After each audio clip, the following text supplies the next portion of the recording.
గ్రహించవలసిన తీరులో గ్రహించి సదవగాహన చేసుకొని వాటిని మా జీవనములలో ఆపాదించుకుని నిజాయితీ తోడను నిర్మల ప్రేమ తోడను వాటిని ఆచరించులాగున మా అందరినీ ఆశీర్వదించు.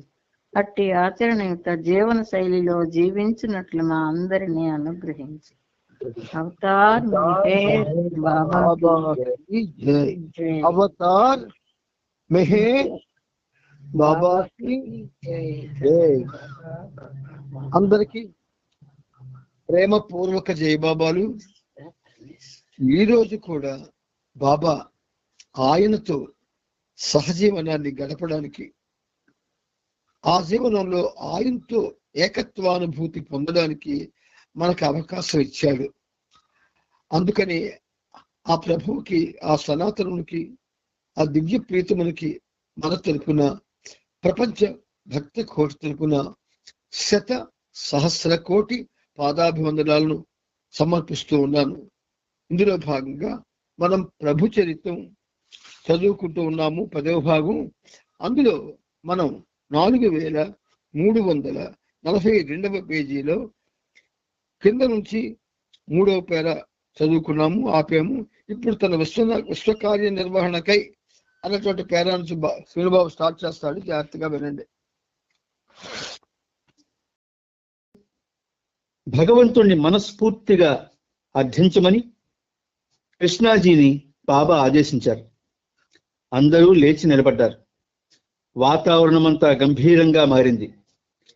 ఉద్వేగభరితమైన కంఠంతో కృష్ణాజీ తన మాటల్లో ఇలా ప్రార్థించాడు: ఓ భగవంతుడా, నీవు సర్వవ్యాపివి.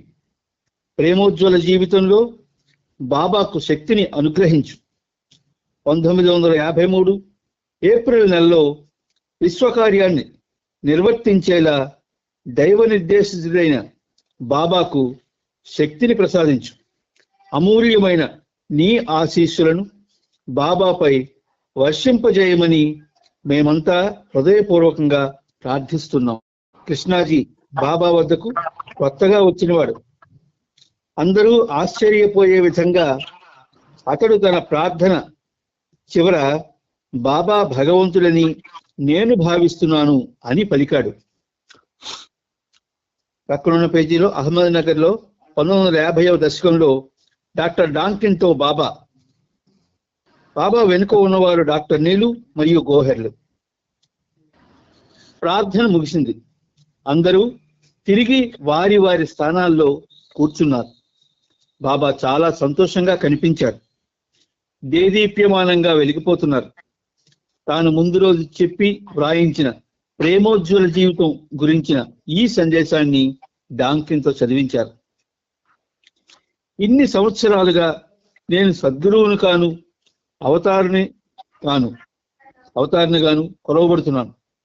నా నవజీవన సమయంలో నేను వినమ్రుడనై ఒక సాధారణ మానవునిగా జీవితం గడిపాను. మనోన సమయంలో మనస్సును పూర్తిగా నశింపజేసుకునేందుకు ఒక సాధకునిగా జీవితం గడిపాను. నా స్వేచ్ఛాయుత జీవితంలో నేను శక్తి బలహీనలతో కూడిన ద్విపాత్రాభినయం చేస్తున్నాను. గురువు శిష్యుని పాత్రలు రెండింటిని ఏకకాలంలో పోషిస్తూ వస్తున్నాను. నా ప్రేమోజ్వల జీవితంలో అడుగు పెట్టే ముందు నాకు సంబంధమున్న 3 పరమ గురువుల సాయిబాబా, ఉపాసిని మహారాజ్ మరియు బాబాజాన్ సమాధుల వద్ద ప్రణమిల్లాలని మొదటిసారిగా, అలాగే చివరిసారిగా నేను సంకల్పించాను. ఆ తరువాత నేను బొంబాయిలోని మస్తులకు, సాధువులకు ప్రణమిల్లుతాను. ఆ తరువాత ఒక భగవత్ ప్రేమికునిగా ప్రేమోజ్వల జీవితంలోనికి అడుగు పెడతాను. ఈ సందేశం చదివిన తరువాత బాబా తాను తలపెట్టిన ఈ సమావేశ కార్యక్రమంలోని అతి ముఖ్యమైన పనిని ముగించినందుకు చాలా సంతోషంగా కనిపించారు. అప్పుడు అందరి వైపు చూస్తూ చిరునవ్వుతో, ఇప్పుడు మీరంతా 15 నిమిషాల పాటు విశ్రాంతి తీసుకోండి, తర్వాత చక్కని భజన కార్యక్రమం జరుగుతుంది అని చెప్పారు. వారంతా తిరిగి సమావేశమయ్యాక గాన కచేరీ ప్రారంభమైంది. పూణే బృందం వారు 2 చక్కని గజల్స్ పాడారు. తర్వాత తుకారాం రాసిన ఒక అభంగును రుస్తుం కాకా పాడి వినిపించాడు. ఆ తర్వాత అబ్దుల్ రెహమాన్ ఘనీ సోదరుడు 2 గజల్స్ పాడాడు. వీటిలో ఒక గజల్ ఖాన్ సాహెబ్ స్వయపరచగా రెండవ దాన్ని ఘనీ స్వరపరిచాడు. ఆ గజల్స్ లోని లోతైన భావాలను బాబా ప్రశంసించారు. ఘనీ, అతని సోదరుడు అబ్దుర్, సైలర్, ఖోడు, బెయిలీలు తన చిన్ననాటి స్నేహితులుగా సమావేశంలో పాల్గొన్న వారికి పరిచయం చేశారు. ఘనీ మరణించి ఈ ప్రపంచం వదిలి వెళ్ళిపోయాడు. ఒకవేళ బాబా కూడా ఈ ప్రపంచం వదిలి వెళ్ళి ఉంటే మిగిలిన 3 స్నేహితులు ఇంకా ఈ భూమి మీద ఉన్నందుకు బాబా తన సంతోషాన్ని వ్యక్తం చేసుండేవాడిని అన్నారు. మేమంతా కలిసి ఆడుకున్నాం, అంతేకాక పోట్లాడుకున్నాం కూడా. గొప్ప విషయం ఏమిటంటే వారంతా నన్ను అమితంగా ప్రేమిస్తున్నారు అని బాబా చెప్పారు. బాబా అప్పుడు సైలర్ని, ఇప్పుడు నా గురించి ఏమనుకుంటున్నావు అని ప్రశ్నించారు. వెంటనే అతడు, మూర్తీభవించిన భగవంతుడు అని అనుకుంటున్నాను అని చెప్పాడు. ఇదే ప్రశ్న బెయిలీని అడిగినప్పుడు అతడు వెంటనే బాబాయే నా సర్వస్వం అని అనుకుంటున్నాను అన్నాడు. బాబా వదనం ఆనందంతో వెలిగిపోతుండగా, ఇన్ని సంవత్సరాల అనంతరం కూడా నా బాల్య స్నేహితులు నన్ను ఇంత ఉన్నతంగా భావిస్తున్నారంటే నాలో ఏదో అసాధారణ విషయం ఉన్నదనుకోవడానికి ఇది చాలు అన్నారు. కార్యక్రమం ముగిసింది. మధ్యాహ్న భోజనానికి వెళ్ళాలనుకుంటున్నానని బాబా చెప్పారు. నిన్న తనని వ్యక్తిగతంగా కలవని వారిని ఆనాటి మధ్యాహ్నం కలుస్తానని బాబా చెప్పారు.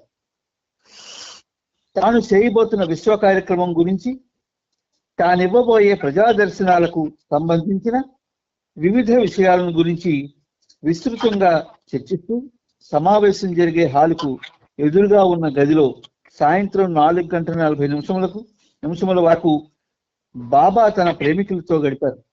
సరిగ్గా 4:45 బాబా మళ్ళీ సమావేశ స్థలానికి వచ్చారు. వివిధ ప్రదేశాలలో తానివ్వబోయే ప్రజా దర్శనాల తేదీలు ఖరారు చేయాలనుకుంటున్నారని సూచించారు. వారి ప్రదేశాలలో బాబా ప్రజా దర్శన కార్యక్రమాలను ఏర్పాటు చేసేవారంతా చాలా జాగ్రత్తగా 3 విషయాలను ఆచరించవలసి ఉంటుందని చెప్పారు. ఈ ప్రోగ్రాం వాళ్ళ కార్యకర్తలందరూ కూడా ఇదివరకు మెహరాజాద్లో బాబా ఏర్పాటు చేయించిన సమావేశాలకు హాజరైన వారే. వారు ఆచరించవలసిన 3 విషయాలు ఇవి. 1, కార్యక్రమం జరగాల్సిన ప్రదేశానికి బాబా చేరుకోగానే ముందుగా ఆ ప్రదేశంలోని మస్తులను, సాధువులను కలుస్తారు. 2, బాబా ఆ తర్వాత 7 పేదవారికి ప్రణమిలుతారు. అంతకుముందు వారి పాదాలను కడిగి భోజనం తినిపిస్తారు. 3, ప్రజాదర్శన సమయంలో మొదట బాబా అక్కడికి వచ్చిన ప్రజలందరికీ ప్రణమిలుతారు. ఆ తర్వాత ప్రజలు బాబాకు ప్రణమిల్లవచ్చు, పూలమాలలు వేసి హారతులు ఇవ్వవచ్చు. ఈ ప్రజాదర్శన కార్యక్రమాన్ని నిర్వహించే కార్యకర్తలకు ఈ 3 విషయాలను పాటించడం ఏ కారణం చేతనైనా కష్టమని అనిపిస్తే వారు ఆ విషయాన్ని స్పష్టంగా బాహాటంగా చెప్పేయాలని బాబా ప్రస్ఫుటంగా ప్రస్తావించారు. ఈ 3 విషయాలు తప్పనిసరిగా అమలు జరగాల్సిందించడమే పొరపాటు అవుతుంది. అటువంటి స్థితిలో కార్యక్రమాలను రద్దు చేయటమే మంచిదంటూ బాబా నొక్కి చెప్పారు. అందరూ బాబా ఆదేశాలకు కట్టుబడి ఉంటామని చెప్పారు. దర్శన కార్యక్రమాల తేదీలను తిరిగి చర్చించి ఖరారు చేయడం జరిగింది.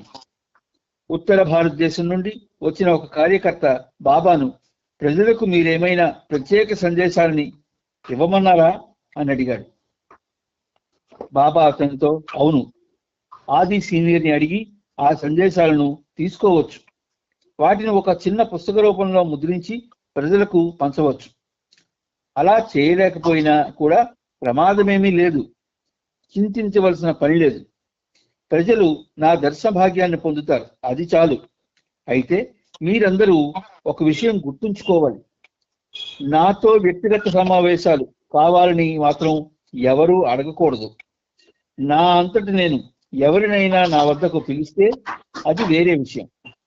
దేని గురించైనా మరింత వివరణ కావాలన్నా లేదా ప్రవచనం కావాలన్నా ఇదంతా ఆ క్షణంలో నాకు ఇవ్వాలని అనిపించడాన్ని బట్టి, అంటే నా మనోగతిని బట్టి ఉంటుంది అన్నారు.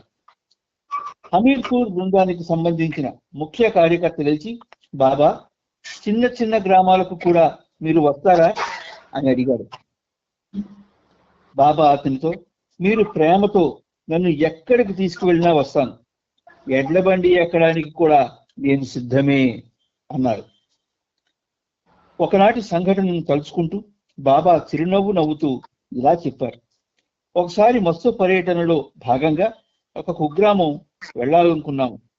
అందుకోసం ఒక పాత ఎడ్ల బండిని బైబిల్ ఏర్పాటు చేశాడు. దారంతా మట్టి రోడ్డు, గతుకులతో బండి కుదిపేస్తూ వెళ్ళింది.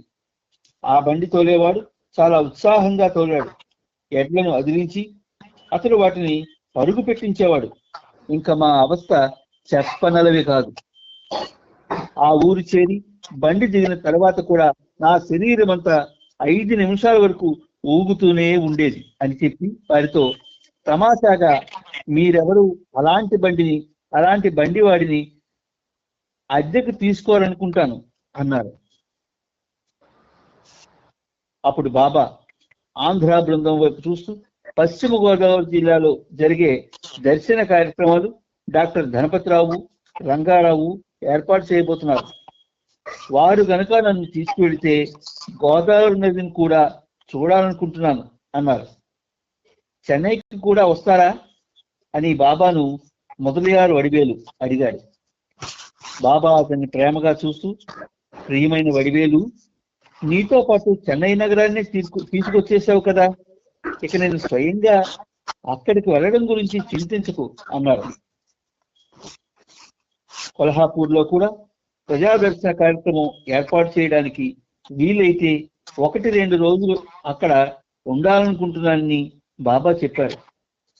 భజన బృందంలో ఒక వ్యక్తి పూణే నగరానికి కూడా వచ్చే అవకాశం ఉందా బాబా అని అడిగాడు. బాబా, ఎందుకుండదు, నేను పుట్టి పెరిగిన ఊరు అదే కదా. అంతేగాక పూణే నగరంలో దర్శనం ఇస్తానని ఘనీకి మాట ఇచ్చాను కూడా. కానీ ప్రస్తుతం అక్కడ జరగబోయే దర్శన కార్యక్రమ తేదీ ఇంకా ఖరారు కాలేదు. ఈ విషయాన్ని పటేల్ గాడేకర్లతో చర్చిస్తాను, వేచి చూద్దాం అన్నారు. ఆ తర్వాత విషయం మార్చి బాబా అక్కడ వారందరినీ చూస్తూ, మధ్యాహ్నం భోజనం బాగుందా అని అడిగారు.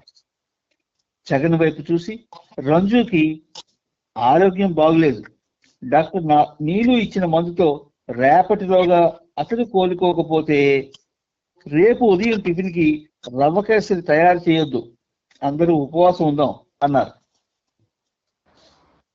ఇంకా బాబా హాస్యంగా 1920 సంవత్సరం నుండి నా విశ్వ కార్యక్రమంలోని వివిధ ఘట్టాల్లోనూ నా చుట్టూ ఉన్న వాతావరణంలోనూ చెప్పుకోదగ్గ మార్పులు వచ్చాయి, కానీ అన్నా 104లో మాత్రం ఏ మార్పు రాలేదు.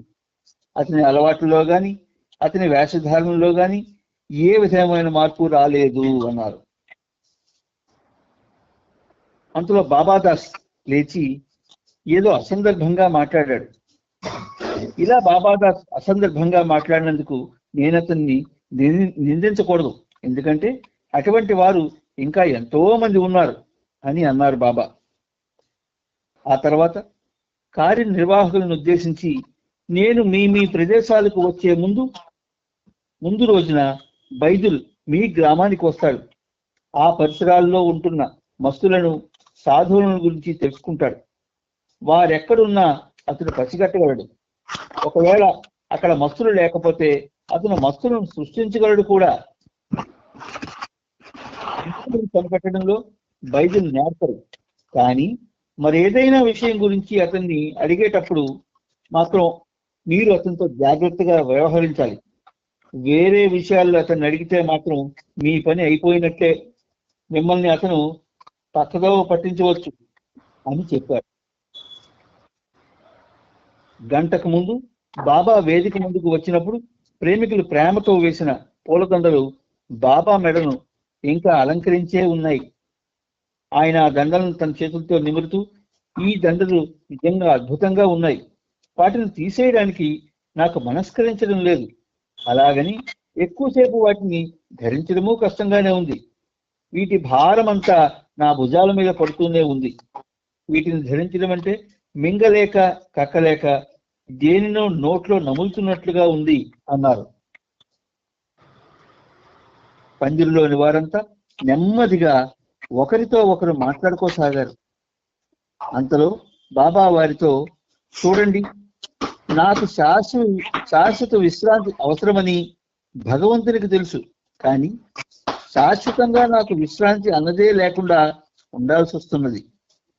మీరంతా కొంచెం సేపు నిశ్శబ్దంగా ఉంటే నేను చాలా సంతోషిస్తాను అన్నారు. బాబా మాటలు విని అంతా మౌనం వహించారు. అప్పుడు బాబా మరికొన్ని సూచనలను ఇచ్చి ముగించారు. జోపిడీలో భగవన్నామ స్మరణ నిరంతరాయంగా కొనసాగుతోంది. బాబా రాత్రి కాపలా డ్యూటీ చేసే వారిని గురించి అడిగి, డ్యూటీ చేస్తున్న వారు మేల్కొనే ఉన్నారా అని బాబా అడిగారు. ఆ రాత్రి కాపలా నిర్వహించే వారిలో సావకత్వాలు ఒకడు. అతనితో బాబా, జాగ్రత్త సుమా, మేలుకొనే ఉండాలి, లేకపోతే నీకు నాకు కష్టాలు తప్పవు అన్నారు. అంతలో ఒక వ్యక్తి బాబాను, బాబా, మళ్ళీ మమ్మల్ని మెహరాబాద్కు రమ్మని ఎప్పుడు పిలుస్తారు అని అడిగాడు. బాబా, ఏప్రిల్ తర్వాత కూడా నా ఈ శరీరం ఉన్నట్లయితే అప్పుడు మీ విషయం గురించి ఆలోచిస్తాను అన్నారు. తిరిగి ఆయనే నవ్వుతూ, సాధు పొంగవుల ఆశీస్సులతోనూ డాక్టర్ నీలు ఇచ్చిన మందులతోనూ నా శరీరాన్ని చాలించకుండా నిలుపుకుంటాను, కానీ ఇలా జరగాలంటే డాక్టర్ నీలుకి బాసుంది లాంటి ఒక మంచి మిఠాయిని చెగనివ్వాలి. అప్పుడు డాక్టర్ నీలు కూడా ఉత్సాహంగా ఆరోగ్యంగా ఉంటాడు అని చమత్కరించారు. చివరిగా కార్యనిర్వాహకులతో బాబా ఇలా చెప్పారు, నేను మీ ప్రదేశాలకు వచ్చి దర్శనమివ్వడానికి అంగీకరించాను. నాతో పాటు సుమారు 25 మంది వస్తారు. వారికి సంబంధించిన ప్రయాణపు ఖర్చులను మీరు భరించిన అవసరం లేదు, కానీ వారందరికీ మీరు సాధారణ భోజన వసతి సౌకర్యాలను సమకూరిస్తే చాలు. మరొక ముఖ్యమైన విషయం, నేనుండబోయే విడిది ప్రశాంతమైన ప్రదేశంలో ఉండాలి. నా ఏకాంతానికి భంగం వాటిల్లకుండా ఉండాలి. నేను రాత్రి విశ్రాంతి తీసుకునే సమయంలో ఈ ఇంటి చుట్టుపక్కల ఎటువంటి శబ్దాలు వినపడకూడదు. సంపూర్ణంగా ప్రశాంతంగా ఉండాలి. ప్రేమోజ్వల జీవితం భిన్నమైనది. ఈ దర్శన కార్యక్రమాలతో దానికి సంబంధం లేదు. నేను చెప్పే విషయాలను తేలికగా తీసుకోకండి. ఇది కేవలం ఒక దివ్య ప్రహసనం మాత్రమే కాదు. ఈ ప్రేమోజ్వల జీవితంలో నేను సూచించిన షరతులను మీరు సరిగ్గా ఆచరించకపోయినట్లయితే అది నన్ను ఇబ్బందులకు గురి చేస్తుంది. అందువలన మీకు ఇచ్చిన ఈ 3 సూచనలను 100% నేను చెప్పినట్లు అమలు చేయడానికి ఖచ్చితంగా ప్రయత్నించండి. మరునాడు ఉదయమే మెహరాబాద్ నుండి తిరిగి బయలుదేరేందుకై కొంతమంది బాబాను ముందుగా అనుమతి కోరారు. అందుకు బాబా అనుమతించారు. అయితే మిగిలిన వారంతా మరునాడు బాబా మెహరాబాద్ బయలుదేరేంత వరకు ఉండి ఆ తర్వాతే వారంతా మెహరాబాద్ నుండి ప్రయాణం అవ్వాలి.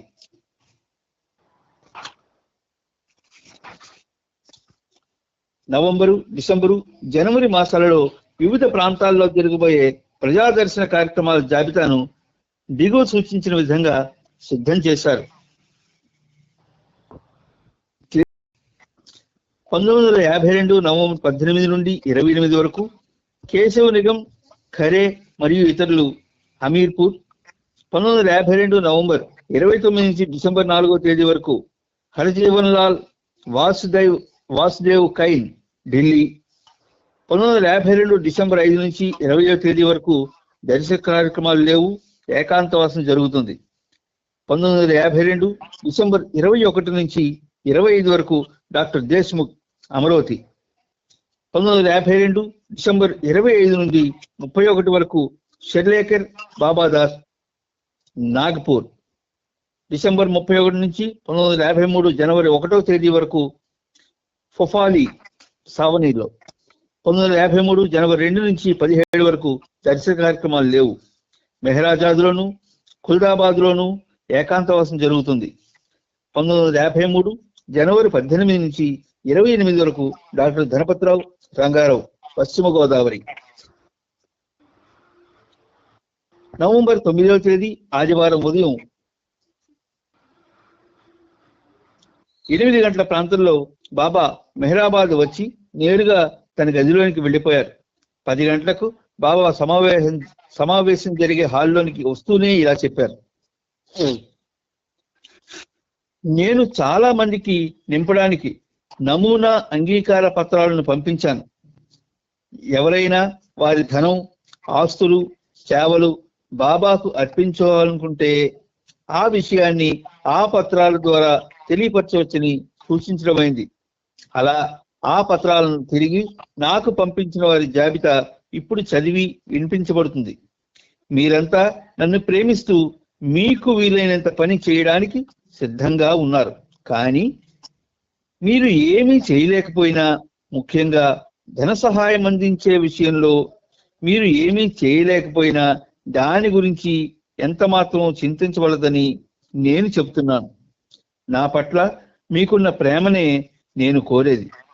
అదే నా ప్రేమోజ్వల జీవితానికి కావలసింది కూడా. మీలో ఎవరైనా ధనం ఇవ్వలేని వారు ఉంటే ఎంత మాత్రం విచారించవద్దు. ఇబ్బంది పడకుండా మీరు ఏమి ఇవ్వగలరో దానినే ఇవ్వండి. ధనము, అధికారము మరియు వీటికి సంబంధించిన కోరికలు ఆధ్యాత్మిక పతనానికి దారితీస్తాయి. కాబట్టి మీరు ఇవ్వలేకపోతే చింతించకండి. ఆ పత్రాలలో అంగీకారం తెలిపి ఇప్పుడు మీరు ఇవ్వలేమని భావిస్తున్నట్లయితే దానికి కూడా నేను మీకు మినహాయింపునిస్తున్నాను. ఇప్పుడు చదువుపోయే జాబితాలో ఎవరైతే తమ ధనాన్ని, ఆస్తులను రెండింటినీ అర్పిస్తామని సంతకం చేశారో వారి పేర్లు ఉంటాయి. వారి ఆస్తిపాస్తులు నాకు అవసరం లేదు. నా పనికి కావాల్సింది ధనం మాత్రమే. ఆ పత్రాలలో సంతకం చేసిన వారు ఒక్కొక్కరు మెహర్జీకి గాని, నారిమన్కి గాని 10 రూపాయలు ఇవ్వవచ్చు. కొంతమంది ప్రతి నెల పంపిస్తామని వ్రాశారు. కానీ 1952 నవంబర్ 15వ తేదీ నుండి 1953 ఏప్రిల్ చివరి వరకు నేను ధనాన్ని స్వీకరించను. ఏప్రిల్ నెల తర్వాత నాకు ధనంతో అవసరమే ఉండదు. ఎవరు ఏమి ఇవ్వగలరో వారు నవంబర్ 15వ తేదీలోగా చెల్లించండి. నేను మీ అందరినీ 100% ప్రేమిస్తున్నాను. ఎవరైతే ఇప్పుడు డబ్బులు ఇవ్వలేరో వారు తిరిగి తమ ప్రదేశాలకు వెళ్ళిన తరువాత ఆది సీనియర్కి పంపించవచ్చు. అయితే ఎంత డబ్బు పంపించాలనుకుంటున్నారో ఆ డబ్బు వివరాలను మెహర్జీకి తెలియపరిచి వెళ్ళండి. అప్పుడే మెహర్జీ నవంబర్ 15లోగా నాకు వివరించి ఆ డబ్బు ఇవ్వగలడు. నేను ఎక్కడ ప్రజాదర్శనం ఇస్తానో అక్కడ ధనాన్ని స్వీకరిస్తాను. ఆ తర్వాత ఆ డబ్బును అక్కడి కార్యనిర్వాహకంకి అందజేయాలని నిర్ణయించాను.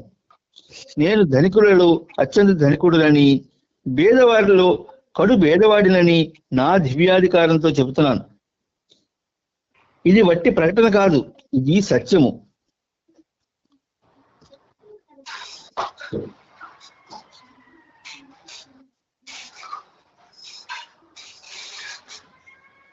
నేను మౌనం ప్రారంభించిన నాటి నుండి ఇప్పటి వరకు మస్తులకు, పేదవారికి ఇచ్చే గౌరవ సమయంలో తప్ప ధనాన్ని తాకలేదు.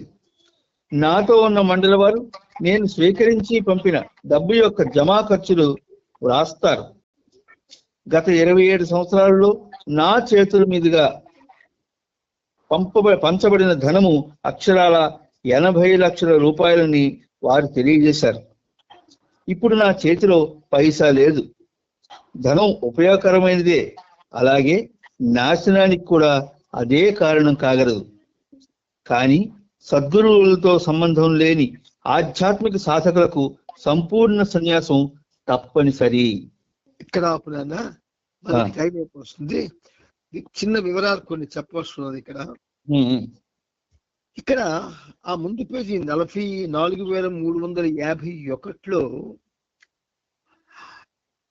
ఆ రోజుల్లో బాబా చేసేటటువంటి ఒక నిర్దిష్టమైన కార్యక్రమాలు ఎక్కడ హమీర్పూర్, ఢిల్లీ, అమరావతి, నాగపూర్, తావనీర్, పశ్చిమ గోదావరి ఆ ప్రాంతాల్లో బాబా నిర్వహించేటటువంటి ఆ కార్యక్రమాలకి ఆయన ఆల్రెడీ భగవంతునిగా ఒక ప్రణాళికను ఆయన తయారు చేసుకున్నాడు.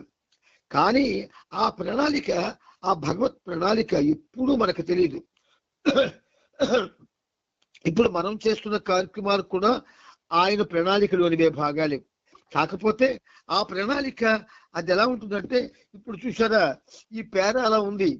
ఇది 52వ పేజీ పేరాలో ఏమన్నారు, నేను ధనికులలో అత్యంత ధనికుడునని, బీదవారిలో కడు బీదవాడినని నా దివ్యాధికారంతో చెబుతున్నాను. ఇది వట్టి ప్రకటన కాదు, ఇది సత్యము అని బాబా చెప్పడం ఏమిటి అంటే, ధనానికి ఆయన ప్రాధాన్యత ఏనాడు ఇవ్వలేదు, డబ్బుకు ప్రాధాన్యత ఇవ్వలేదు. కాబట్టి బాబా ఒక ఈ 51వ పేజీలో ధనం ఇవ్వలేని వారు ఉంటే ఎంత మాత్రం విచారించవద్దు, ఇబ్బంది పడకుండా మీరు ఏమి ఇవ్వగలరో దానినే ఇవ్వండి అని ఒక విధంగా భగవంతుడు చెప్పిన మాట అది. దానికి ముందేమన్నారు, నా పట్ల మీకున్న ప్రేమనే నేను కోరేది, ప్రేమను మాత్రమే కోరుతున్నాడు ఆయన. ధనము, అధికారము మరియు వీటికి సంబంధించిన కోరికలు ఆధ్యాత్మిక పతనానికి దారితీస్తాయంటున్నాడు.